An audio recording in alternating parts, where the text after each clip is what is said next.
Assalamualaikum warahmatullahi wabarakatuh. Kita panjatkan puji syukur setinggi-tingginya kehadirat Allahu subhanahu wa ta'ala. Kita sekalian terpanggil untuk bisa melaksanakan zikir ala kadarnya. Seperti biasa, kita sambung dengan uraian taklim ala kadarnya, yang mudah-mudahan apa yang kita kerjakan ini adalah semata-mata menjolok ridhonya, rahman rahimnya. Mudah-mudahan kita senantiasa diberikan kelapangan hati untuk bisa menerima pemahaman, pengetahuan, ilmu, dan juga petunjuk yang turun dari si Allah Ta'ala. Yang kita angkat kali ini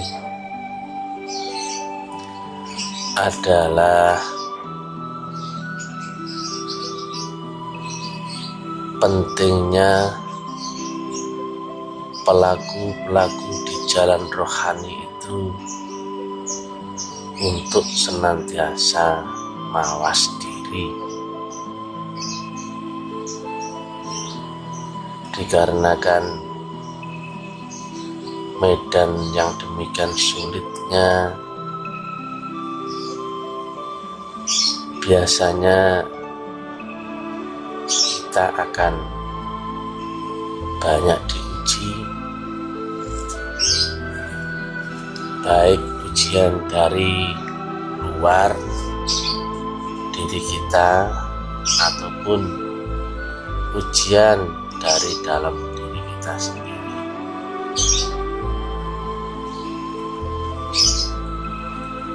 Biasanya juga yang membuat jatuh pelaku-pelaku jalan rohani ini adalah ada penyakit merasa. Nah, ini yang bahaya, karena sedikit saja merasa maka dia akan jatuh, karena pelajarannya bukan lagi pelajaran takaran syariat, tetapi pelajaran yang di atas itu. Merasa ini gerbang dari penyakit-penyakit yang lain. Setelah merasa, nanti selanjutnya akan menilai. Habis menilai, kemudian menghakimi. Habis menghakimi, nanti lebih-lebih lagi akan merasa puasa. Nah, ini bahaya. Kebanyakan rusaknya kita yang menempuh jalan rohani ya seperti itu. Padahal lazimnya kalau berhubungan dengan ilmu Allah, karena adaptasinya jelas, relatif itu akan habis ketika dia berhadapan atau menuju zat yang maha mutlak. Maka relatif itu habis, baru akan bisa sampai kepada yang mutlak. Habis harga dirinya, habis harapannya, habis keinginannya, habis keakuannya, semuanya habis. Karena la ilaha illallah, ketika kita sudah tidak ada apa-apa, itulah baru akan ada. Nama kaum kita sesungguhnya kan la haula wala quwwata illa billah. nggak ada daya upaya selain dari kuasanya Allah itu sendiri. Nah, kenyataannya kan sulit itu, mudah diomong tapi kan sulit. Setinggi-tingginya makam seorang pun kadang ya bisa jatuh, karena pembandingnya seseorang di level 1 ya pembandingnya 1, pembandingnya seorang di level 10 ya pembandingnya 10. Orang yang sudah ada di level 30 ya pembandingnya pun akan 30. Maka merasa itu adalah penyakit yang sering kita hadapi. Merasa ini akhirnya kita tidak objektif lagi, ada condong dia kemelekatan keakuan itu muncul lagi.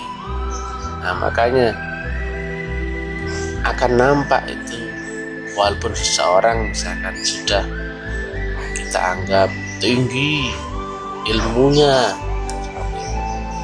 tapi kalau kita lihat ada keakuannya, merasa ini merasa itu, kemudian menilai ini menilai itu, kemudian menghakimi menyalah-nyalahkan orang, kemudian merasa berkuasa lebih dari yang lain, itu penyakit. Karena nggak mungkin kita semua nggak diuji Allah, itu nggak mungkin, walaupun setinggi apapun orang. Karena mestinya ketika seseorang ketemu di kajian hakikat saja, sebetulnya yang dia lihat adalah semata-mata Allah. Masa Allah disalah-salahkan kan gitu, masa Allah pula dibenci kan gitu, masa Allah juga dinilai-nilai jelek. Nah, itu kan konkret, fa'ainama tuwallu fasamma wajhullah. Apalagi orang yang telah ketemu di kajian makrifat, malah lebih halus lagi dia mestinya. Yang di dalam Quran disampaikan adalah wa huwa ma'akum fa'ainama kuntum. Nah, seperti itu. Artinya Allah pun bertajalli di dalam dirinya. Nah, kalau ayat hakikat kan Allah bertajalli di dalam pandangannya, maka semuanya baik mestinya. Hatinya gembira, syukur, tenang, ayem, aman, ngayomi orang, merangkul orang, lemah lembut. Jadi gampang saja kalau kita itu kan mestinya senantiasa mengukur diri sendiri, jangan sampai kita hanyut larut dalam pikiran kita sendiri. Mengukur diri sendiri itu kita raba, apakah saya ini cocok dengan apa yang ada di dalam perangai Rasulullah, seperti itu. Nah, puncaknya ilmu ini kan Quran dan hadis, jadi mesti cocok dia, nggak mungkin ada kontradiktif. Misalkan Nabi Muhammad orangnya sabar, kemudian kok kita rasain pemarah, kan itu aneh, berarti kan nggak pas.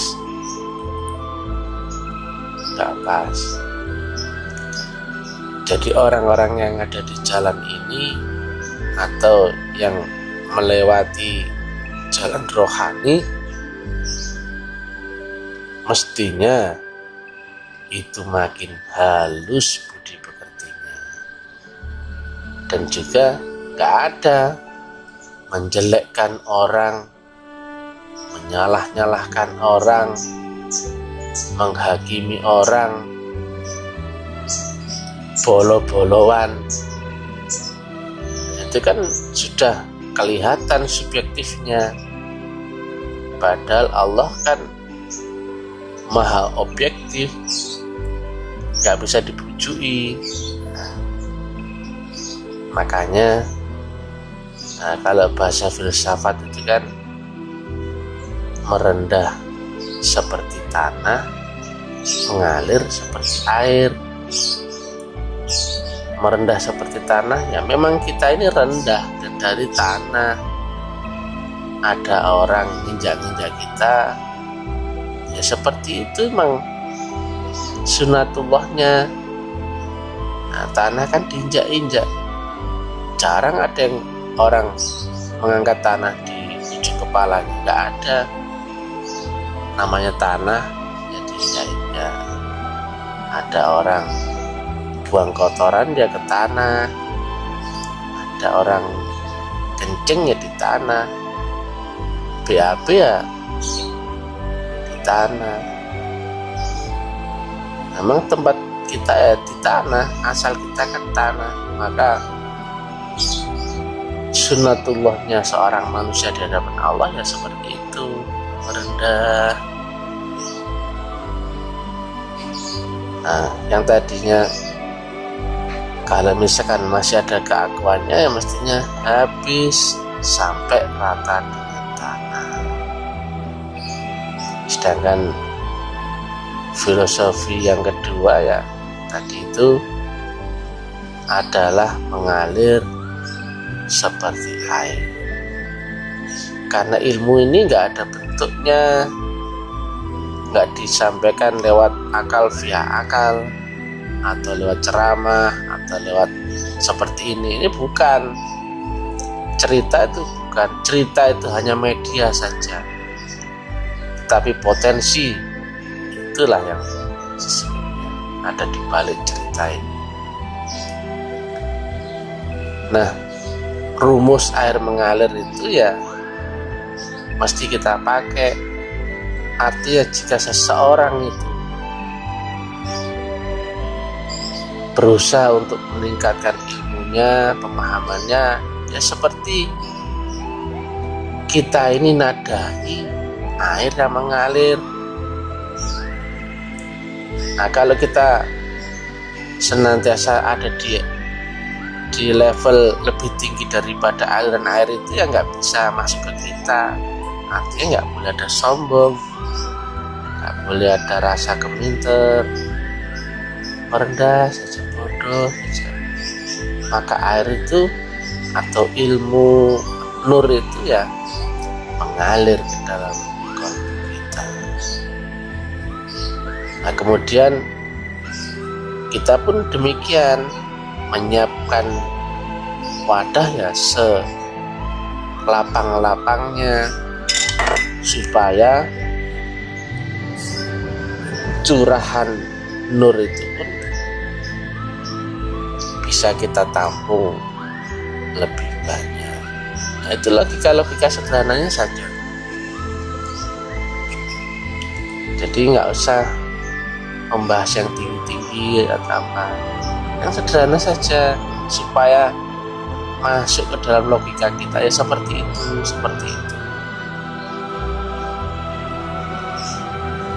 Jadi seorang yang melewati jalan rohani itu lazimnya diapa-apakan orangnya tenang saja, tidak marah.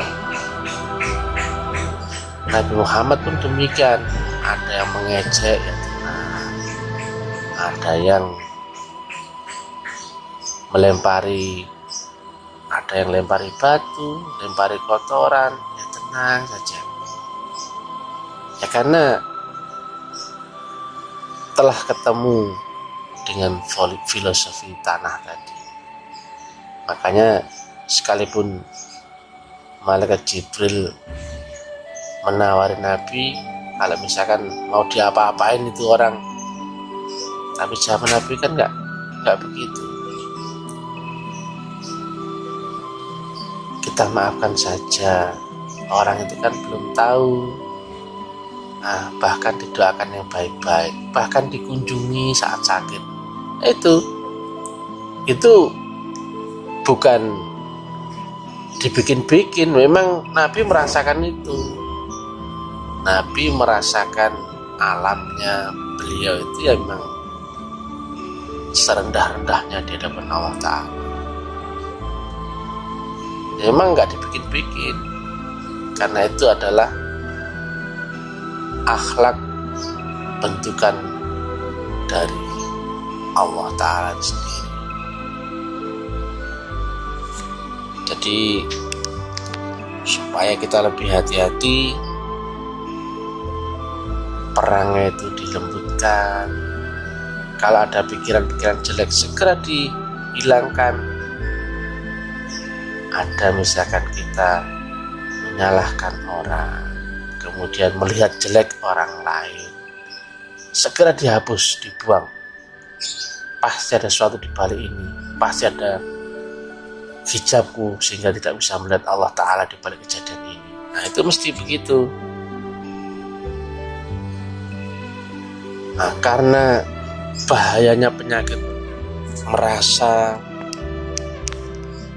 mampu, merasa bisa, sehingga kita kalau sudah terhijab rasa itu, maka pelajaran itu sudah berhenti di situ saat itu juga. Demikian yang bisa kami sampaikan, mudah-mudahan manfaat. Kita sambung di kesempatan berikutnya. Assalamualaikum warahmatullahi wabarakatuh.